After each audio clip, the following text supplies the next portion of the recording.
लेकिन एक बात तो है बहन जी कि इस संस्था में कोई प्राइज लिस्ट नहीं होती है, लोगों को डोनेशन के लिए कहीं प्रेरित नहीं किया जाता, कहीं पे भी कुछ नहीं किसी चीज़ का, फिर भी ये वर्ल्ड में सबसे बड़ी ऑर्गेनाइजेशन हो गई है। इसके पीछे क्या राज है? ब्रह्मा बाबा की 2 बातें थी जो शिव बाबा ने ही बताई थी। एक तो बाबा ने ये कहा कि स्पिरिचुअलिटी सबके लिए है, जैसे सनशाइन है सबके लिए है। परंतु दूसरी तरफ से आप सोचो कि स्पिरिचुअलिटी इतनी कीमती है जो आप उसका पैसा दे भी नहीं पाएंगे। एक एक जो परमात्मा ज्ञान रतन दे रहे हैं, एक एक रतन की इतनी वैल्यू है, नोबडी कुड अफोर्ड इट। परंतु परमात्मा बाप है तो अपने बच्चों को सब कुछ कहता है, जो मेरे पास खजाना है, चाहे ज्ञान का, चाहे शांति का, चाहे सत्यता का, आप ले लो। एक तो उस हिसाब से हम देखते। दूसरी तरफ से बाबा ने ये भी बताया है, यदि मुझे कुछ बात की प्राप्ति हो रही है, मानव का स्वभाव है कि उसको शेयर करना, तो किसी न किसी तरीके से उस कार्य को आगे बढ़ाने के लिए कोई तन से, कोई धन से, कोई मन से, कोई कला से, कोई समय से अपना कुछ देने चाहता है इन रिटर्न। ये तो नेचुरल है ही। तो जो कुछ आता है वो हम समझते हैं कि परमात्मा की टचिंग से इस आत्मा ने संकल्प किया है लाने का।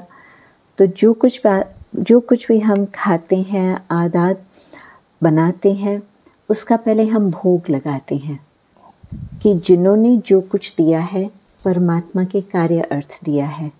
तो हम यदि जो सेवन करते हैं, हमको पहले परमात्मा को वो भोग लगा करके फिर सबके साथ हम बांटते हैं। आपने भंडारे का चक्कर लगाया होगा जी।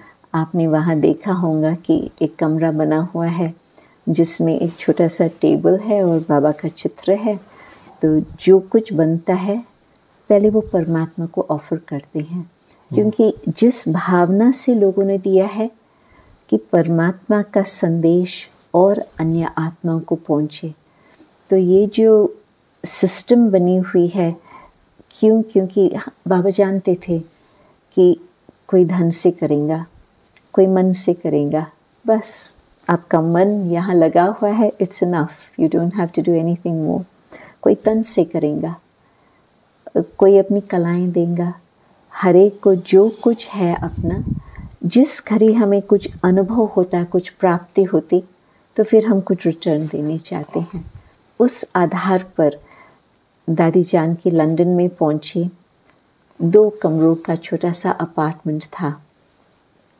संख्या बढ़ती गई, बाजू का मकान लिया, संख्या और बढ़ी, फिर एक नेक्स्ट मकान लिया, संख्या और भी बढ़ती गई, तो फिर बड़ा मकान बनाना पड़ा। तो उसमें भी कुछ मुझे लग्जरी की बात तो नहीं नज़र आती वहाँ पर, रिक्वायरमेंट की बात है। हाँ, रिक्वायरमेंट है जी। आज इतने लोग डायमंड हॉल में बैठते हैं बिना पिलर, वो एक रिक्वायरमेंट है ऑब्वियसली। कल आपने देखा, आपको वो मौका नहीं मिला होगा शायद, या शायद मिला भी हो, परंतु स्टेज पर आप बैठे, लास्ट तक देख पा रहे हैं, बिल्कुल फुल था। और स्क्रीन्स लगाई है ताकि वो जो पीछे बैठे उनको भी दिखे, उनको भी दिखे। और वो भी सब चेयर पे थे। इवन जो लोग पीछे बालकनी में बैठे थे, जहाँ तक दिखता भी नहीं है, इतना बड़ा हॉल है, लेकिन इतना दिख रहा था कि पूरा फुल था और सब लोग आप लोगों को देख पा रहे थे जी।